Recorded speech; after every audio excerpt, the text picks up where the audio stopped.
porvir, nem a altura, nem a profundidade, nem alguma outra criatura nos poderá separar do amor de Deus que está em Cristo Jesus, o nosso Senhor. Pai, a voz ela é minha, mas a palavra ela é tua. Não permita que saia nada do teu coração, mas que do teu coração a tua palavra venha ser liberada como uma semente fértil, caindo numa terra preparada para receber essa semente. Que essa semente ela brote, cresça e frutifica, porque a tua palavra não volta vazia. Assim nós te pedimos, fala conosco no nome de Jesus. O irmão pode se sentar. Glória a Deus. Aí pode sentar. Glória a Deus. Amém? Irmãos, o livro de Romanos, aos Romanos, Paulo, em prisão, ele escreve à igreja de Roma, a igreja que está em Roma. Algumas vezes nós já citamos esse versículo aqui na igreja, ou você já leu, ou já ouviu alguém falar. Mas o que me chama a atenção é que o apóstolo Paulo, ele na prisão, ele escreve as cartas às igrejas. Paulo, que antes era chamado de Saulo, era um fariseu e era também mestre, um homem que cresceu aos pés do maior teólogo da época, que era o Gamaliel.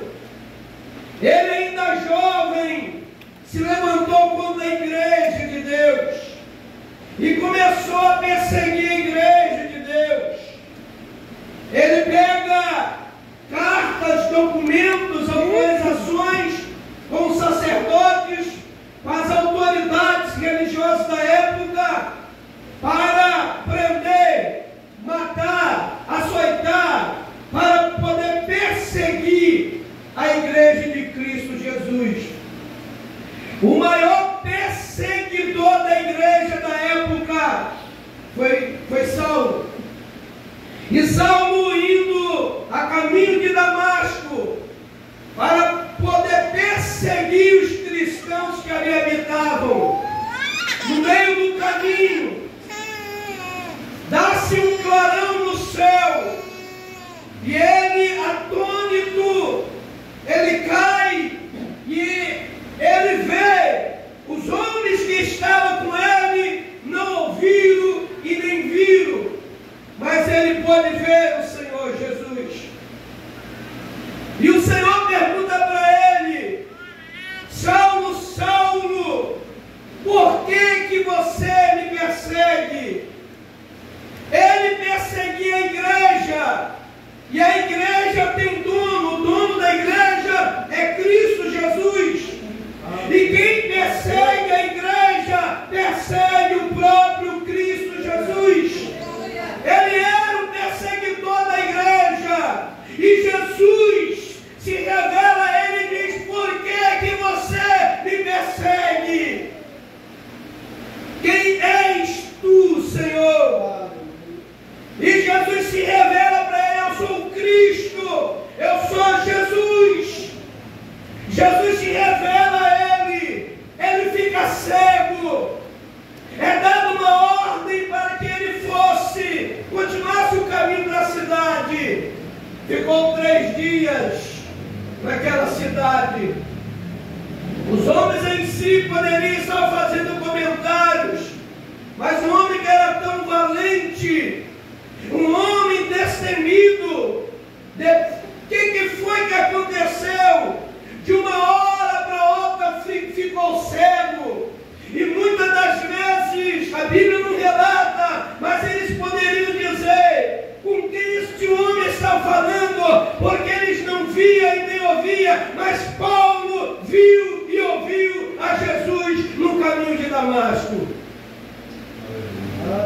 E Deus, e Cristo Jesus, Ele aparece para um discípulo que morava na cidade e diz para ele: você vai lá na casa de Judas, lá na rua direita, lá encontra um homem chamado Saulo de Tarso.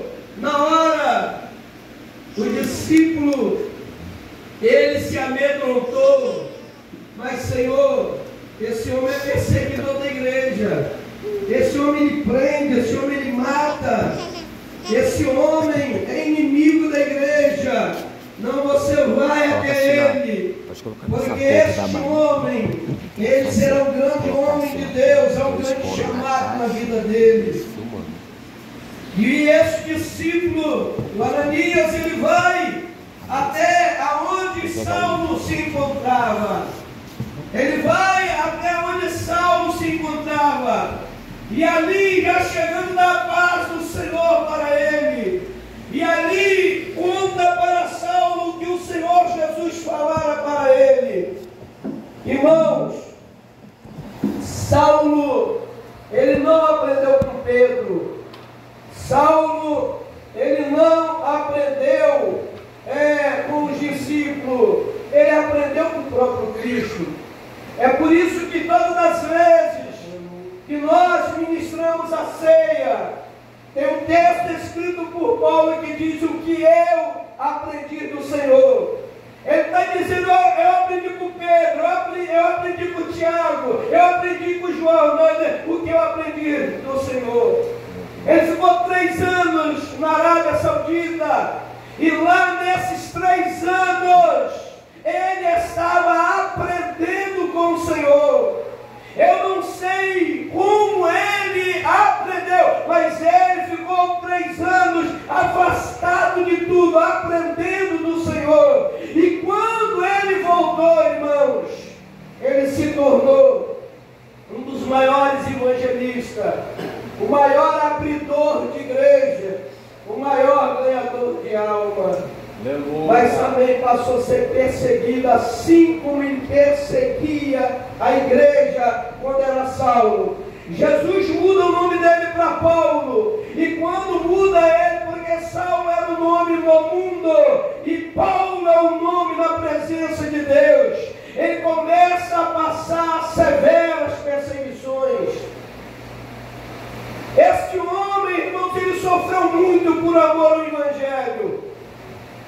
Hoje, a gente vê nas redes sociais, para poder atrair as pessoas: olha, tal dia é a noite do teu milagre, tal dia é a noite da tua vitória. E o povo anda atrás do milagre, anda atrás da vitória.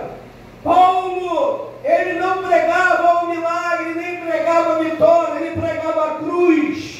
Ele pregava a renúncia, ele pregava novo nascimento, e ele não era amado, não era bem visto, não era bem recebido. Existe texto na Bíblia que diz: passei fome, passei frio, até nudez, mas em tudo isso, Paulo glorificando a Deus. Aleluia! Porque ele sabia o propósito do chamado e do ministério. Então, irmãos, o Evangelho é isso. Ele tinha um desejo de ir a Roma. Ele é mandado para um determinado governador. Lá ele fala de Jesus, conta a história de como Jesus aparece para ele. Esse homem chega até a dizer: quase que eu me converto. A perseguição dos judeus era grande. Eles queriam matar Paulo de todo jeito. A perseguição era tão severa que os judeus estavam jejuando e orando para poder tirar a vida de Paulo, irmãos. E esse governo manda Paulo para Roma, para ser julgado em Roma.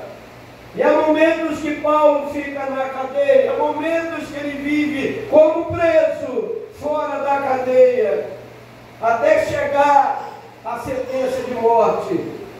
A igreja, hoje, ela precisa conhecer Bíblia e conhecer também história. Se você começar a pesquisar a história da igreja primitiva, você vai dizer: eu preciso aceitar Jesus de novo. Eu preciso tomar vergonha na cara porque não sou cristão. Porque na época do primeiro e segundo século cristão, irmão César, ele coloca fogo em Roma. 80% quase da cidade é queimada. E ele fica cantando, ele fica numa alegria em ver Roma sendo queimada. Depois de tudo isso, ele joga a culpa nos cristãos. E os cristãos começaram a ser perseguidos. Irmãos, era confiscado os negócios, era confiscado a casa, a terra. O cristão não podia ter nada, o cristão não era dono da própria vida. A história diz que nas avenidas principais de Roma, os cristãos, eles eram levados até César, e era dado a eles o direito de escolher entre César e Cristo. Eles tinham que chamar César de Quírios, ou de Senhor. César é meu Senhor, e negar a Cristo. E eles preferiam morrer do que negar a Cristo. Vocês acham que os cristãos que eram queimados vivos, eles morriam gritando, chorando, apavorados, eles morriam cantando? Vai procurar na história, eles morriam adorando a Deus. Os que eram levados para as arenas, para ser devorados pelos leões, eles de joelhos, esperando os leões nos atacar, mas orando, adorando e glorificando a Deus. Hoje qualquer coisa o crente quer chutar o pó da barraca. Hoje qualquer coisa a pessoa abandona a fé. Eu estava comentando com o senhor Daci no carro. De segunda a domingo os bares estão lotados. De manhã até de noite sempre tem gente nas portas do bar. E a maioria das igrejas com as portas vazias. Qual são as igrejas que estão lotadas? Aquela que é a segunda do milagre, a terça é da vitória. Aquelas invenções que os homens usam para atrair as pessoas, para poder tirar até aquilo que elas não têm. Mas o evangelho verdadeiro não está sendo pregado. Já falei aqui várias vezes, por onde eu passo, repito as mesmas coisas. Não é tempo de brincar, é tempo de se consertar, porque Jesus está voltando. Até Satanás está abrindo a boca e dizendo que ele está chegando aí. E tem muita gente dormindo, irmãos. Ele escreve à igreja de Roma. Esse texto é maravilhoso. O que vai nos separar do amor de Deus? Para pensar um pouquinho, o que é que está separando você do amor de Deus? O que é que tem nos separado do amor de Deus? Não é Deus deixando de amar, é nós que estamos recusando o seu amor com as nossas atitudes, os nossos erros, os nossos pecados. E quanto mais nós nos afastamos, mais longe vai ficar este amor que veio através de Cristo Jesus no Calvário. A gente é salvo pela graça, é um favor, mas não se engana. Porque dentro da graça que tem o amor, também tem a justiça e também tem juízo de Deus. Mesmo debaixo da graça, a justiça está lá, o juízo está lá. E se nós não estivermos vivendo conforme os preceitos da palavra de Deus, estamos dentro de uma igreja, mas caminhando para o inferno. Estamos dentro da igreja, mas abraçados por Satanás todos os dias.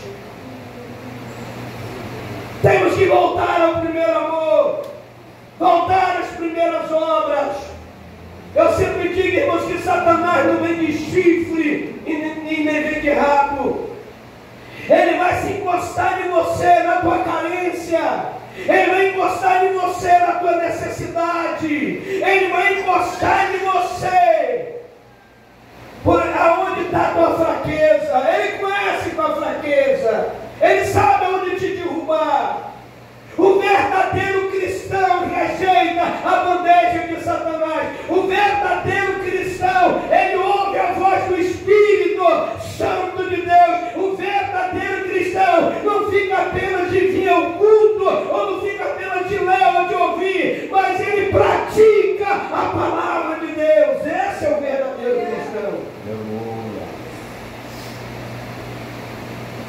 Quando Jesus chamou a Paulo, ele alertou para ele: você vai sofrer, você vai padecer. Mas você não ouve o pastor falar isso nas igrejas. Levantou tua mãozinha, confessou Jesus, está disposto à renúncia, está disposto a viver uma nova vida, a ser uma nova criação, está disposto a viver conforme a palavra ensina, está disposto a sofrer, a chorar, a padecer, a passar por perseguição, está disposto a isso? Vai vir para a igreja para Deus restaurar o casamento, vai vir para a igreja para Deus te dar um carro, para te dar casa porque você está em aluguel. Deus pode fazer, pode. Busque em primeiro lugar o reino, a justiça de Deus, as outras coisas vão ser acrescentadas. Ele tem o poder de fazer e faz, mas isso não é prioridade do Evangelho, não é. Eu conheço pessoas que andavam a pé e Deus é um carro, acabou o crente, nem igreja aparece. Eu conheço pessoas que estavam mal das pernas financeiramente, melhorou.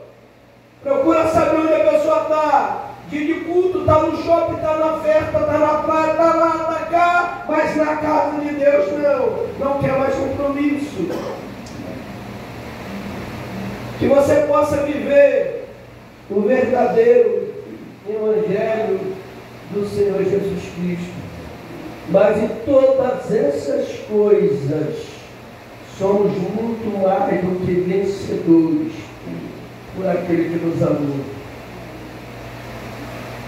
Tem horas, eu mesmo já indaguei para Deus: Senhor, a minha vida é fazendo tua obra, é te seguindo. Não sou melhor do que ninguém, não sou nenhum santão, mas a minha vida é servindo o Senhor, é fazendo a vontade do Senhor. Por que disso? O porquê daquilo? O apóstolo Paulo deixa escrito para que ele não se orgulhasse muitas das vezes do que Deus estava fazendo na vida dele. Deus permitiu Satanás colocar um espinho nele. Só que Paulo não fala qual é o espinho.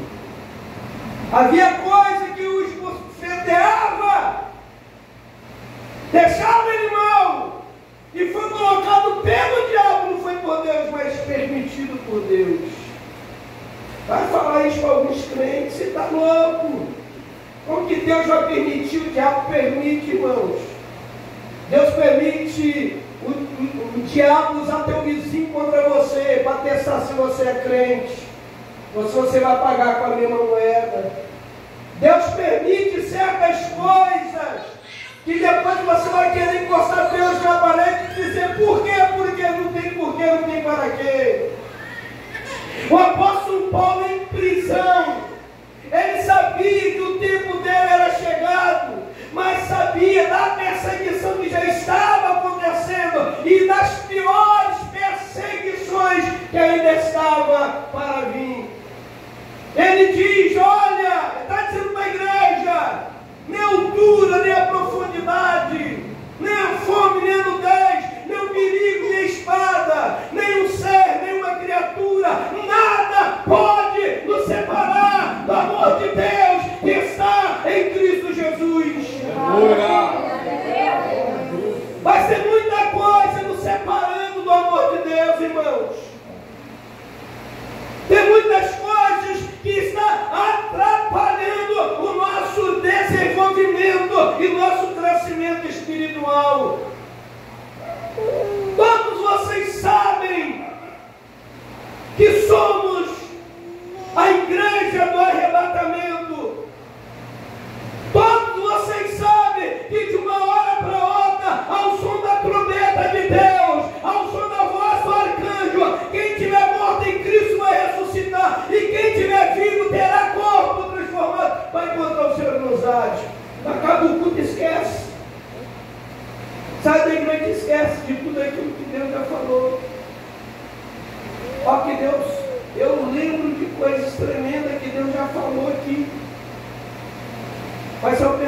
para alguns, não lembro, pastor, não sei.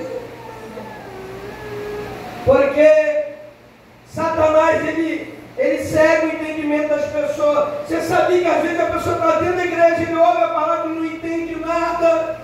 Ah, o pastor gritou muito, falou alto, não entende nada, porque Satanás não quer deixar você aprender e guardar aquilo que Deus tem para você. Ele cega o entendimento.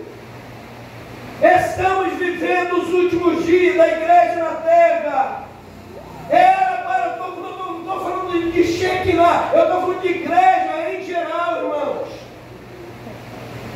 Hoje, de cada 10 pastores, você tira 2 ou 3 que tem compromisso com Deus, com a palavra e com a alma. O resto do compromisso é com o bolso deles. Eles se inventam de tudo, porque quando mais cheia a igreja, mais dinheiro, mais pedir, eles vão pedir.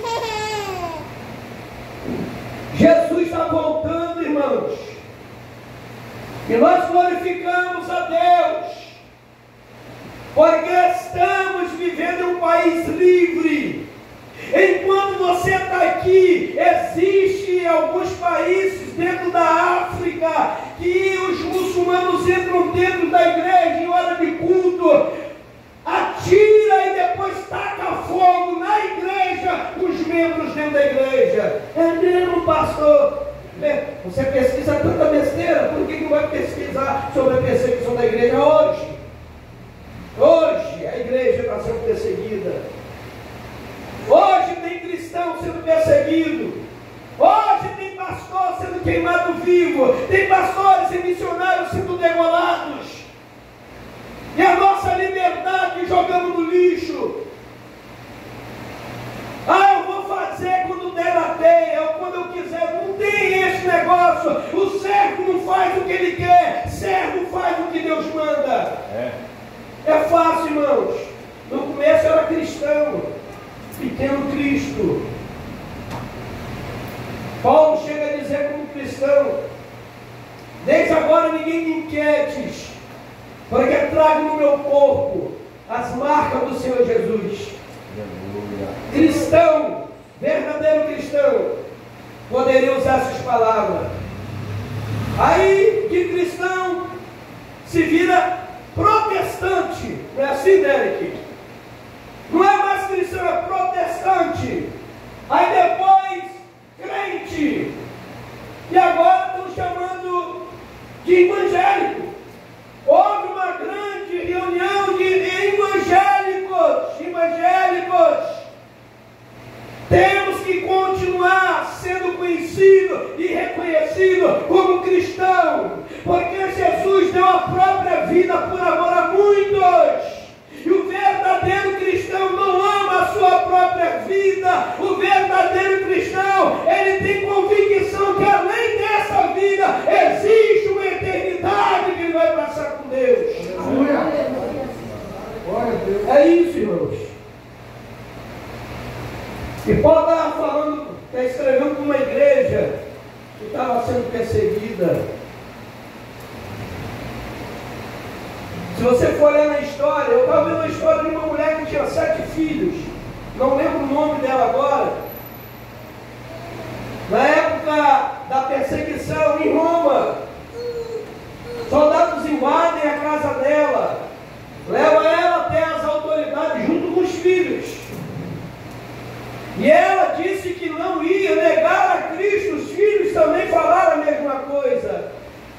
Mataram o primeiro, mataram o segundo, mataram o terceiro, mataram na frente dela para ver se ela iria negar a Cristo, negar a fé.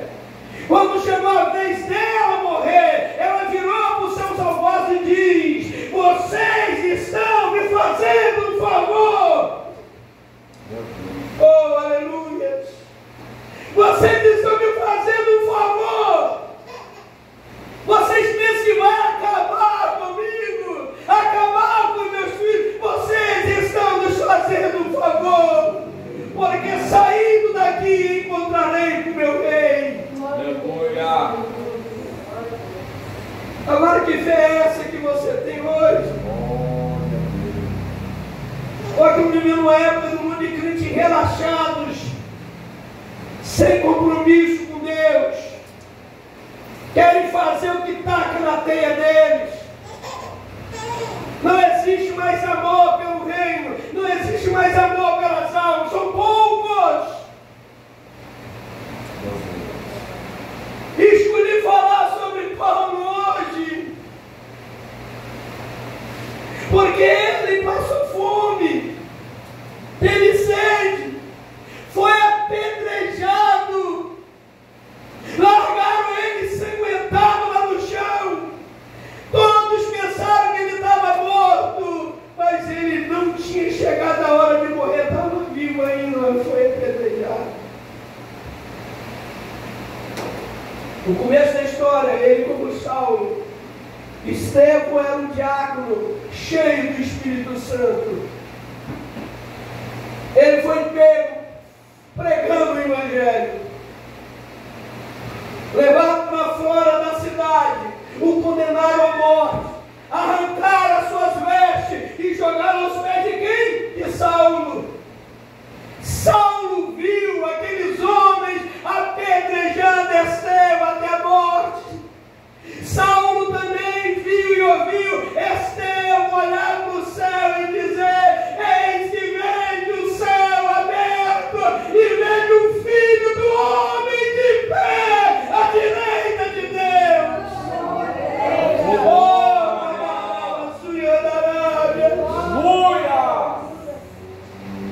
Irmãos, a tristeza que tem corroído a minha alma esses dias.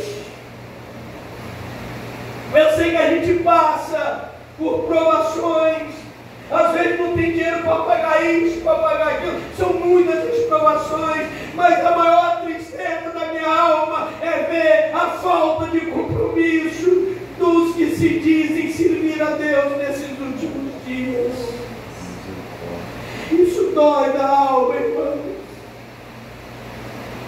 porque no fundo, Paulo queria que as pessoas fossem igual a ele. Timóteo, ele viu Paulo evangelizar a mãe e a avó. Tinha mais ou menos 16 anos, Paulo ainda não tinha sido preso. Pediu permissão para levar Timóteo em viagem. Começou ali a vida de um obreiro aos 16 anos. Mas Paulo, antes de morrer, sabia que já estava condenado. Ele escreve a Timóteo: Timóteo, meu filho, guarda no teu coração tudo aquilo que você aprendeu desde a tua meninice. Guarda no teu coração tudo aquilo que você ouviu. Cuidado, Tiago, cuidado, Tiago, com os falsos profetas, com os falsos mestres. Cuidado, vigia. Então, irmãos, Paulo escreve algumas vezes a Timóteo, porque ele tinha uma grande consideração por Timóteo. Antes de ser decapitado, ele abre a boca, está escrito, ele deixa escrito, ele deixou escrito: morte, aonde é que está a tua vitória? A gente se entristece quando alguém vai, irmãos. A pior tristeza é você saber que uma pessoa se foi, mas foi para o inferno. Você vê ela no corpo, você se despediu e nunca mais você vai ver ou vai saber daquela pessoa, porque vai passar a eternidade no lago de fogo do Satanás. É triste quando você perde alguém aqui, mas tem convicção que está lá, está melhor do que você, porque você aqui está sujeito a desviar, está sujeito a voltar atrás, e quem está lá está seguro no Senhor. E Paulo, ele abre a boca e diz: cadê a tua vitória, morte? Aonde é que está a tua vitória? Eu combati o bom combate, acabou a minha carreira, mas por fim eu guardei a minha fé, e aquele que é justo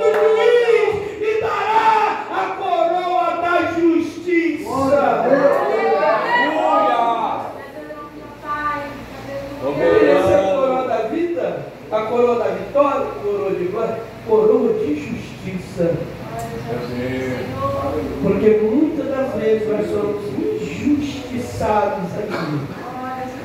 E Deus não é vingança, mas Deus é justiça. E receberemos da parte do Senhor coroa de justiça.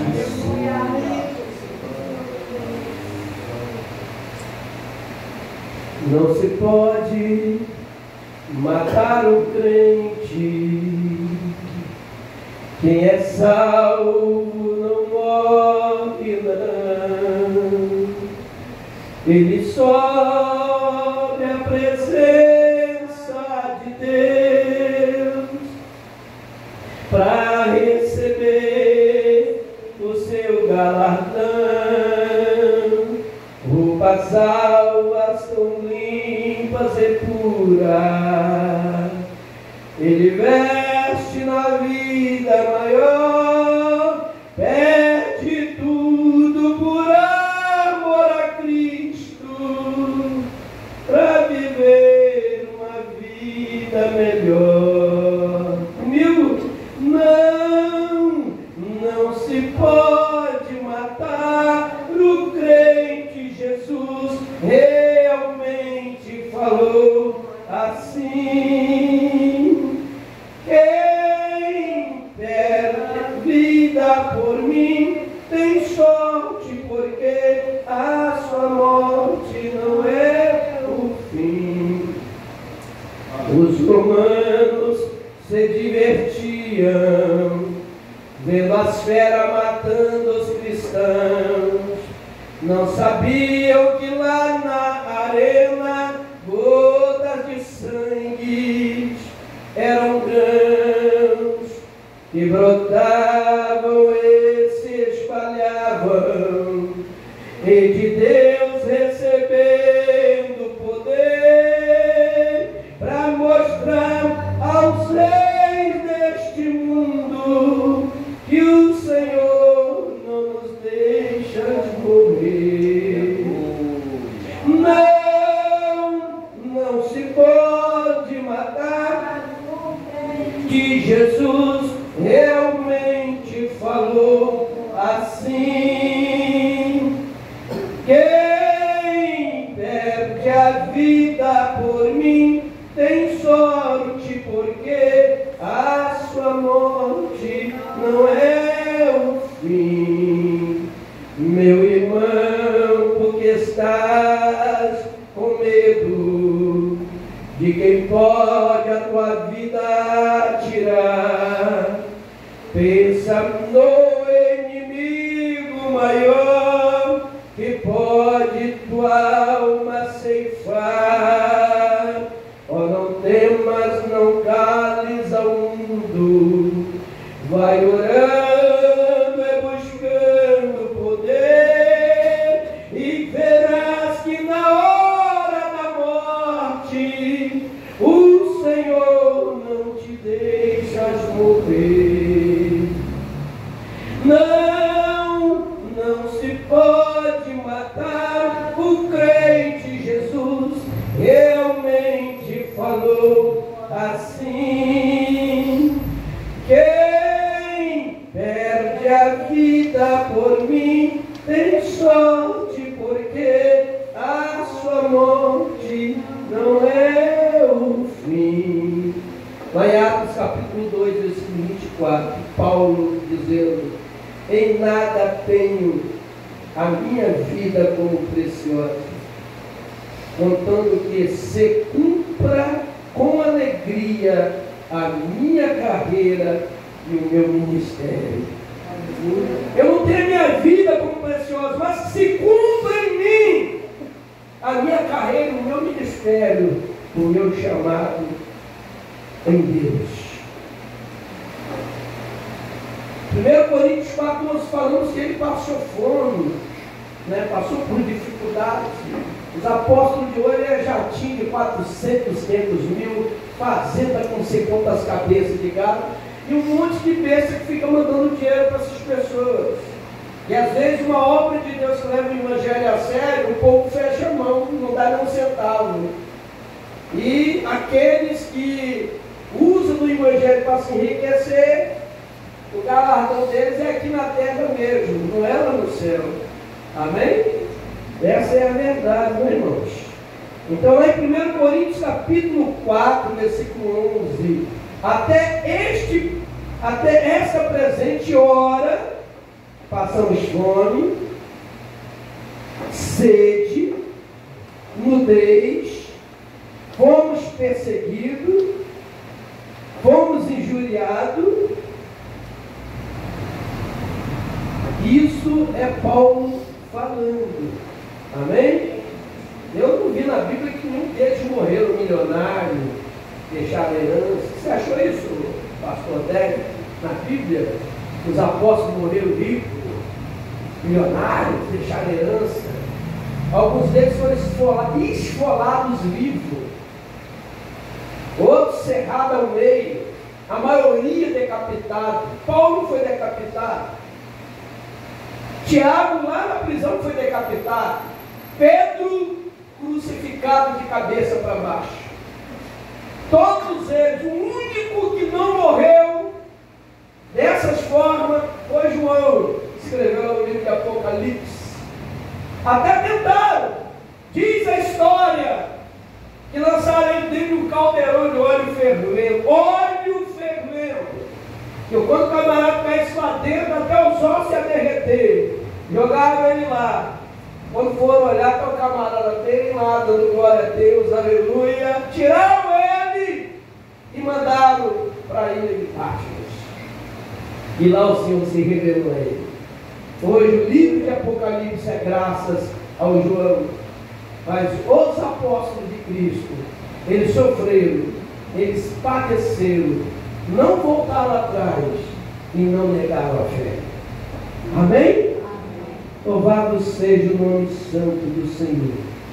Aí, lá no Gálatas 6:17, aquele texto que no meio da mensagem foi falado, que desde agora, ninguém me inquiete, ninguém me atrapalha, ninguém vai me impedir, ninguém vai me inquietar, porque eu trago no meu corpo as marcas do Senhor Jesus.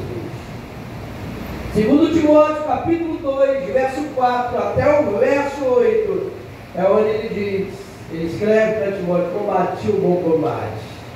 Ele está querendo dizer: Timóteo, daqui a pouco não estarei mais entre vós, mas estarei com o meu Senhor. Ele está dizendo: eu combati o bom combate. Ele quer dizer: combata você também o bom combate. A minha carreira acabou, a sua ainda vai continuar. Mas por fim, eu guardei a minha fé. Guarda você também a sua fé. Mas o tema da mensagem é: nada vai me separar do amor de Deus que tem em Cristo Jesus. Irmãos, a gente é ser humano. Já passei por as situações, a gente dá a Deus, né, pastor? A gente dá a Deus. Quantas pessoas foram curadas por Paulo? Ele tinha um espinho na carne colocada pelo diabo. A quantas pessoas foram curadas por ele? Ele poderia falar assim: poxa, Senhor, eu curei tanta gente no teu nome, porque era para ele não se gloriar. Hoje tem mais gente que se gloria, né? Se gloria que prega muito, se gloria que canta muito. Quando eu gosto de gravar mensagem para edificar a vida das pessoas, mas tem gente que coloca lá um louvor para se exibir, uma pregação para se mostrar, e isso aí não edifica em nada a obra do Senhor. Mas o que Paulo deixou para nós nessa noite é: tem alguma coisa te impedindo, te atrapalhando? Tem alguma coisa que está te separando do amor de Deus?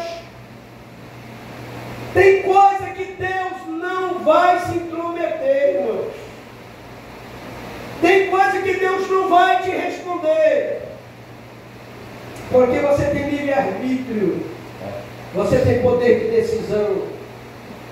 Você pode sair daqui dizendo: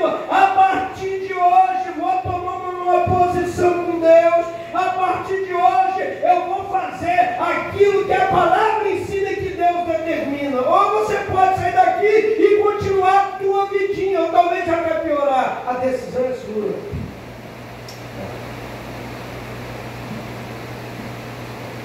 Diabo, ele é sujo, irmãos. Não estou saindo da pregação, não. Me lembrei que Davi, em vez de ir para a guerra, ficou no palácio. Satanás sabia que ele estava lá. Aí Betseba lá peladona, tomando banho.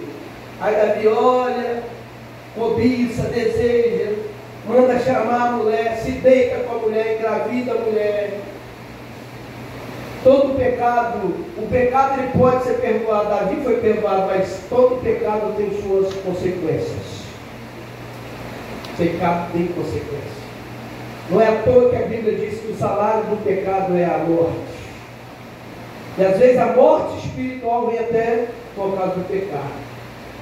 Tem coisas que não vem falar que foi Deus que te deu, ou Deus colocou no teu caminho.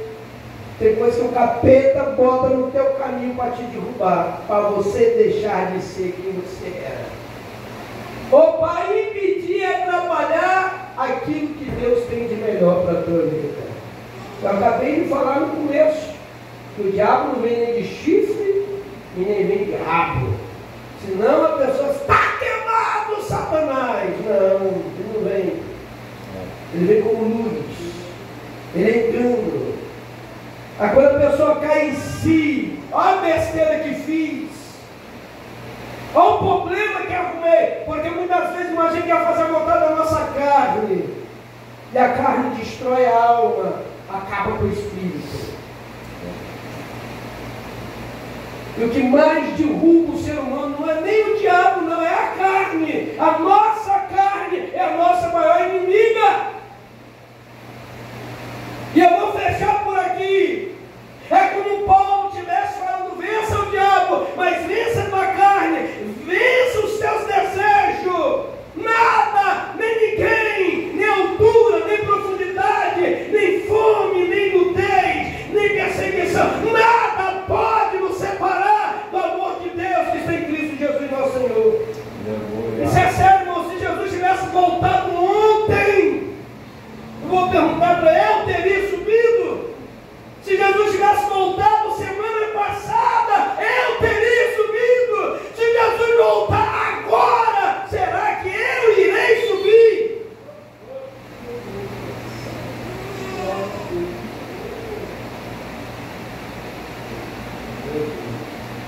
A gente quer botar tempo nas coisas como se Deus fosse viver o nosso tempo.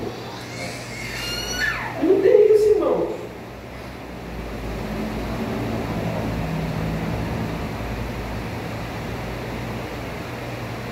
Você já imaginou uma pessoa que teve o Espírito Santo, pregou, cantou, fez tanta coisa? 2 para amanhã, morte uma vez, se morre 2 para amanhã. Abre os olhos, está lá no inferno. Mas eu estava na igreja. Eu sei o Senhor, o que eu estou fazendo aqui? Você já imaginou uma pessoa que conhece Deus e por causa do nada e parar lá no inferno? Porque hoje você está me ouvindo, amanhã você pode estar no meu velório, você pode estar no velório do pastor Antônio, do Edgar, de qualquer um, ou o seu próprio velório. E a pessoa brinca com isso. É por isso que Jesus diz: amanhã não te pertence. Você não sabe se você vai estar nessa terra amanhã. Ou você vai ver um anjo da parte de Deus descendo para recolher tua alma, ou você vai conhecer o diabo em pessoa, pegando na tua mão e te levando para o inferno. Essa é a verdade. Eu sei que hoje é culto de ceia. A gente poderia estar ouvindo que Deus vai te fortalecer, te restaurar. Se você não quiser, Deus não te restaura. Se você não quer, Deus não vai fazer nada por você. Tem que partir do teu coração. É você chegar para Deus e dizer: basta, não quero mais essa vida para mim. Eu quero viver o que a tua palavra diz. Não vivo mais eu, mas é o Senhor que vive em mim. É isso. Porque a vida que nós vivemos triste, irmãos. O seu Dacílio tem pouco tempo que ele aceitou Jesus.